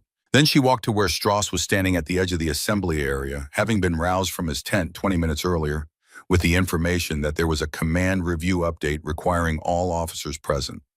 He stood with a contained expression of a man who had made his call, received his assurances, and was now managing a timeline he believed he controlled. Shelby introduced herself with the economy of someone who did not believe introductions were important relative to what came after them. "Major Derek Strauss," she said, "you're being detained pending a federal investigation into events designated Operation Kilo 7, March 2012, specifically issuing false abort orders resulting in the abandonment of U.S. military personnel in a hostile combat zone, conspiracy to obstruct documentation of those orders, and a communication made at approximately 0340 this morning in which you discussed suppressing primary source evidence in a federal investigation."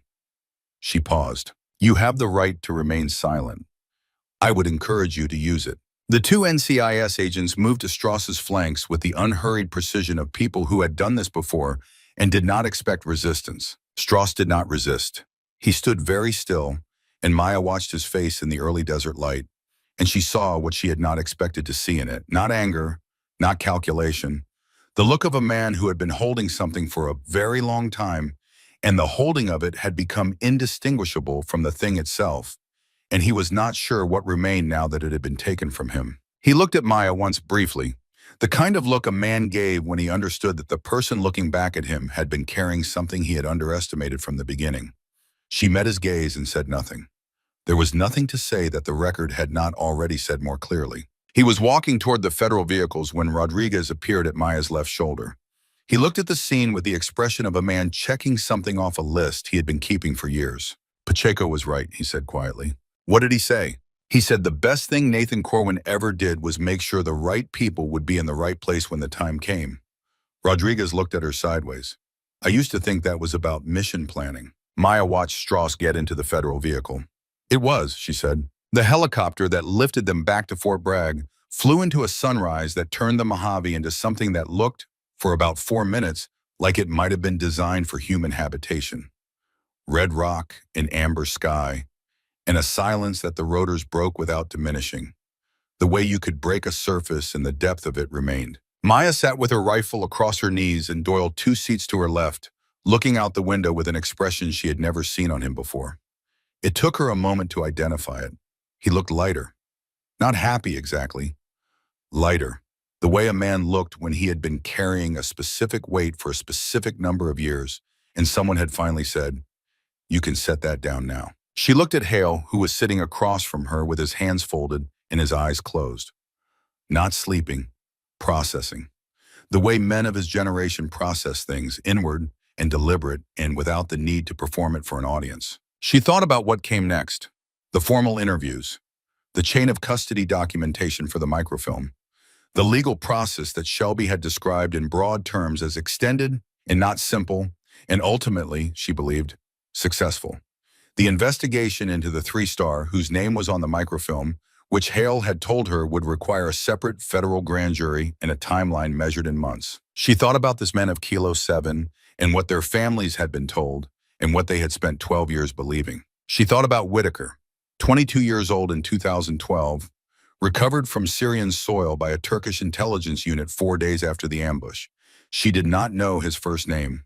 She would find out. Her father had prepared for every contingency. He had thought 12 years ahead and trusted the preparation to hold across that distance. Through his own death and his daughter's childhood, and 3 years of military training, and 6 weeks in a unit designed to break her. He had been right about all of it, which was either the most extraordinary thing Maya had ever understood about him or the least surprising, and she was not yet sure which. The helicopter crossed into the broader desert basin and the light changed the way light changed over open ground, flattening and clarifying simultaneously, and Maya watched it through the window and tried to locate in herself something that felt like resolution. She found something adjacent to it. Not resolution, accuracy, the sense that the world was now shaped the way it actually was rather than the way it had been obscured. Her father had not died in a combat accident in an acknowledged operation. He had been abandoned in a deliberate act by men who had valued their own protection over his life. That was the shape of it. It was not a good shape. It was not a shape that produced peace. But it was the true shape, and her father had spent his last preparation time ensuring she would be able to hold it without the distortion of official silence. He had given her the truth. That was what the bullet contained. Not just evidence, the truth, his version of it, documented and sealed and trusted to the daughter he had trained to carry it to the right place. She had carried it. She had delivered it. She was 24 years old, and her father had been dead for 12 years. And she was not sure the arithmetic of that would ever feel right, but she was starting to think that feeling right was not the point. The point was what you did with the time you had. Back at Fort Bragg in the late afternoon, Hale found her at the edge of the main training area. She had been sitting on an equipment crate watching the obstacle course, where a new class of candidates was running the course with the specific intensity of people who did not yet know how much harder things would get. She had been watching them and thinking about her father watching her, and about the thing he had said in his letter about asking something no father should ask of a daughter, and about the fact that she did not feel asked. She felt trusted. Those were not the same thing either. Hale sat down on a crate nearby. He did not begin with the general's posture this time. He sat the way a 62-year-old man sat when there was no audience and no need to fill the space with anything but honesty. She found the two undescribed documents, he said, on the microfilm. The ones your father didn't name in the letter. Maya waited. One is a financial instrument, a transfer record showing payment to a shell contractor 18 months before the Syria operation. The payment originated from a discretionary fund controlled by the 3-star. He paused. The second document is what your father considered the most important piece, a signed authorization from 2011, 1 year before Syria, establishing the operation that became Kilo 7 as a deliberate expendable asset recovery mission. Maya looked at him, meaning the personnel were considered acceptable losses from inception, Hale said. The operation was not designed to fail.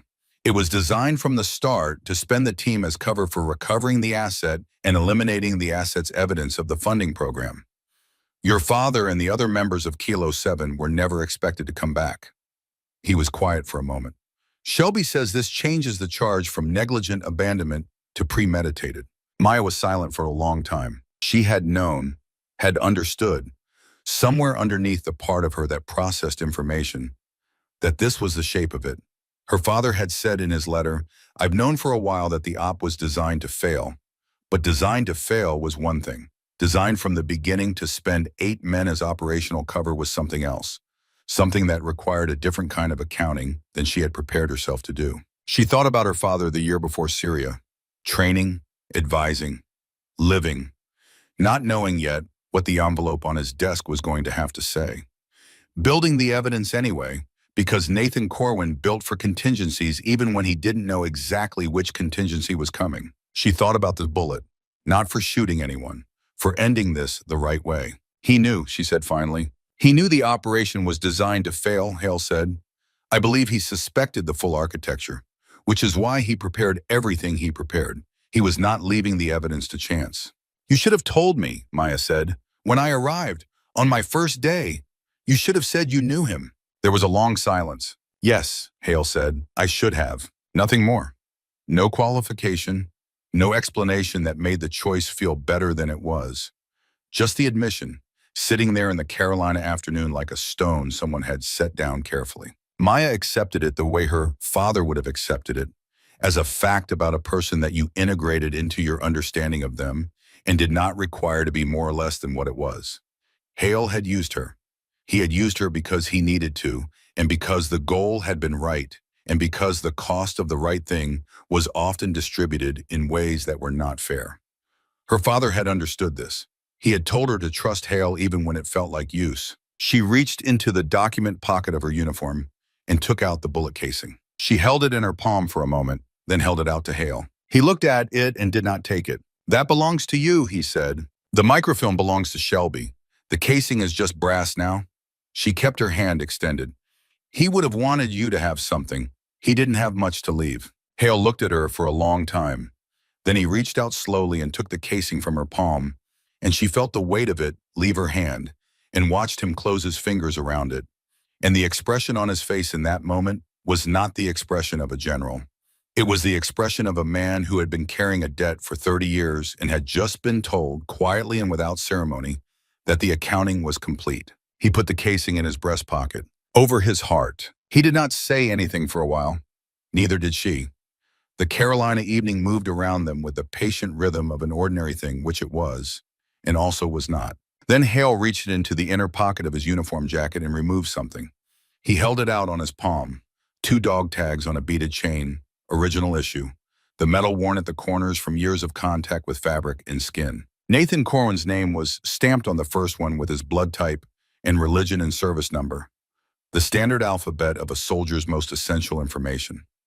The second tag was a duplicate, but this one had something additional stamped on the back in letters that were smaller and not regulation, the kind that a skilled machinist added by hand when the official record wasn't going to say it. Maya turned it over. She finished it. Pass it on. She looked up at Hale.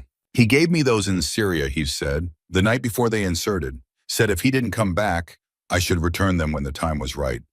His voice was even, with the evenness of a man who had rehearsed this moment enough times that it had become something he could navigate. I've been waiting 12 years for the time to be right. She took the tags from his palm and held them in both hands, feeling the metal warm against her skin. Her father's name under her thumbs, the years of it, the weight and the absence and the presence simultaneously, the way lost things had presence when you finally held what remained of them. She put the chain over her head, let the tags settle against her chest, over the pocket where the bullet casing had been. Different weight, same place. Thank you, she said. Hale said, don't thank me for returning something that was always yours. He turned and walked back toward the command building, and she watched him go, and she thought about her father trusting this man with his dog tags on the night before a mission that had been designed to spend him. And she decided that whatever Hale had done and had not done in the 12 years between that night and this evening, the trust had been warranted. Imperfectly. Partially. Warranted enough. The training area was empty now. The evening light was going, the shadows lengthening into a general dimness that was neither day nor dark, but the hour between them, which had always been her favorite time. The hour her father had called honest because it was neither claiming to be one thing or the other. Maya stood in it for a while. She was 24 years old. She was the best sniper in the first SFODD integration program, which was not a claim she made, but a fact that existed in range logs and evaluation reports and an independent qualification record stamped at 0312 on a Nevada range, which would enter the permanent record without qualification or asterisk. She was the daughter of Nathan Corwin, who had been a chief warrant officer and a warrior, and a man who had understood, better than most, the difference between a life spent accumulating and a life spent building something that lasted past the builder. Her phone buzzed. A message from Rodriguez. 3 words. Pacheco says, well done. She thought about all the men she had never met who had been paying her father's debt in their own ways for 12 years, waiting for a conclusion that had been in motion the whole time without their knowing it was. She thought about what it meant that her father had trusted a chain of people he had never fully assembled in one place, a network of obligation and gratitude and professional respect distributed across the country. He had trusted the network. He had trusted people to be who they had shown him they were. She thought about the new class of candidates she had been watching earlier. 3 women in the first cohort, 5 men, all of them at the beginning of something that she had been at the beginning of 7 weeks ago, before she understood the full architecture of what beginning it meant. She would tell them what her father had told her in an Arizona desert when she was 11 years old with her hands too small and her patience just large enough. Close your eyes. Feel your heartbeat.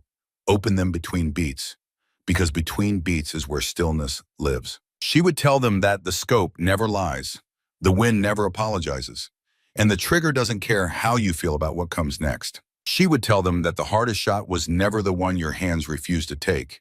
It was the one your conscience did. And she would tell them that sometimes the best shot was the one you didn't fire. 3 days later, Maya drove to a place that did not appear on any current installation map. It was a small stone wall in the corner of a Veterans Memorial Park outside Fayetteville, North Carolina, the kind of place that existed in dozens of towns around military installations, funded by private donations and maintained by volunteers, lacking the official grandeur of Arlington, but not lacking in meaning. The wall had been built in 2019 by a nonprofit organization that specialized in recovering the names of operators who had died in classified circumstances and whose contributions had been formally unacknowledged. Nathan Corwin's name was not on it yet. It would be. Shelby had told her the process for adding names to the permanent record would begin within 30 days of the grand jury's formal filing.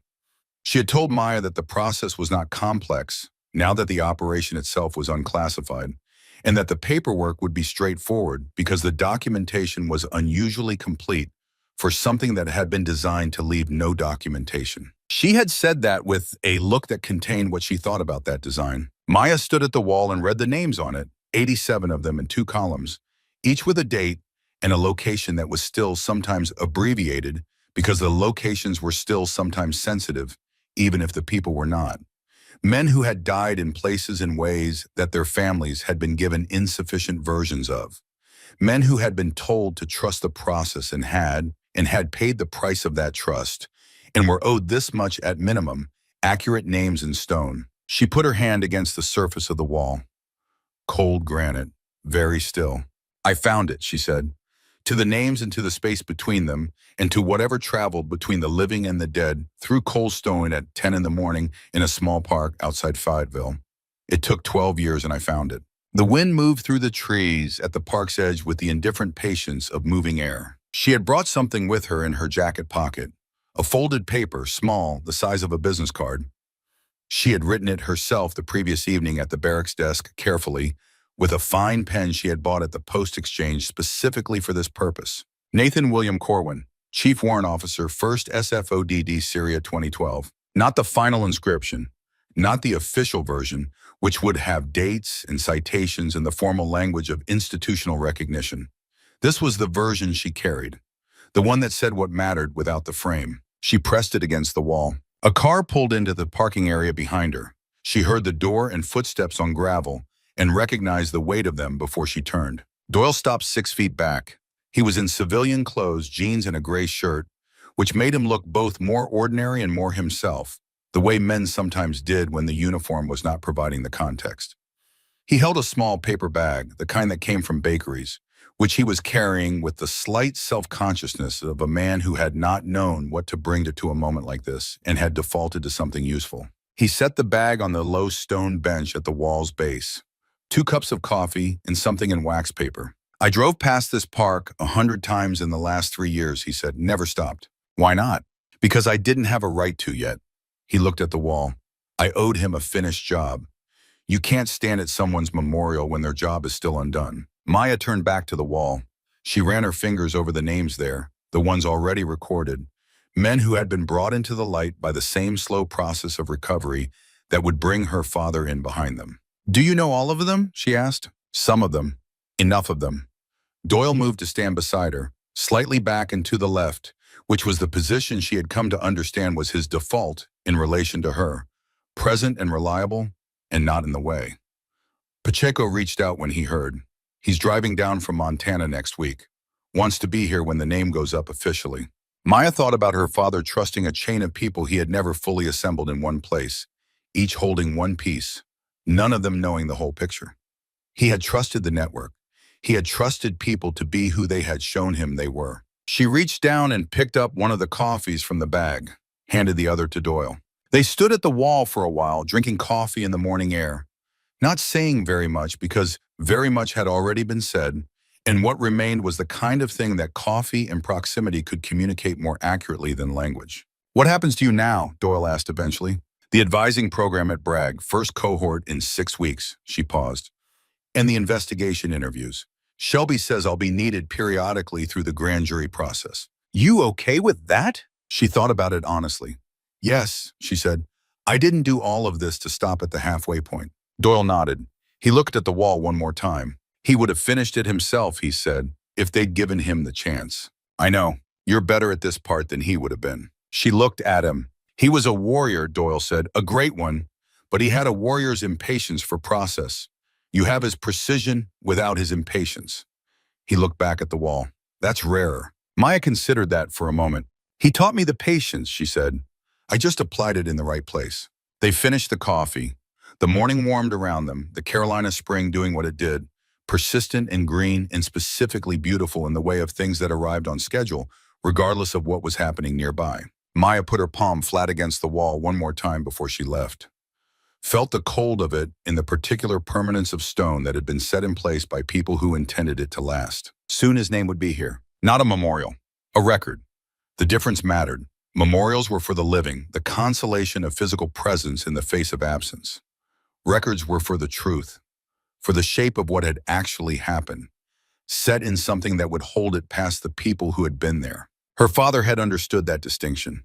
He had spent his last preparation time not on something that would make her feel better, but on something that would make the record accurate. She turned and walked back to her car, Doyle falling into step beside her, the wall behind them holding its names in the morning light with the patient immovability of things that had been built to last. Somewhere in a retirement community in Maryland, a 71-year-old man with 3 stars on his record and a commendation letter from the Secretary of Defense was reading his own version of this message from someone in Shelby's office and beginning to understand that the distance of 8 months and the cover of 3 decades was not, in fact, sufficient. He was right about that. And wherever Nathan Corwin was, and whatever accounting existed for men who had given everything and received nothing official in return, Maya hoped he could see how it had ended, hoped he knew the preparation had held, hoped he understood that the 12 years he had spent building the evidence and trusting his daughter to carry it had not been spent on a hope. They had been spent on a certainty. She had finished it. The last round had found its mark. Late, but there, and not going anywhere. I've told a lot of stories, but Maya Corwin stayed with me long after I finished writing her. Maybe it's because she never asked for sympathy, never broke down, just picked up what her father left behind and carried it exactly as far as it needed to go. Here's what I keep thinking about. Nathan loaded that bullet before he walked into Syria. He already knew, and he still went. That's not a soldier, that's a father. If this story hit you the way it hit me, drop a comment below. Tell me which moment got you. And if you want more stories like this one, real sacrifice, real consequences, no sugarcoating, subscribe and stay close. The next one is already coming.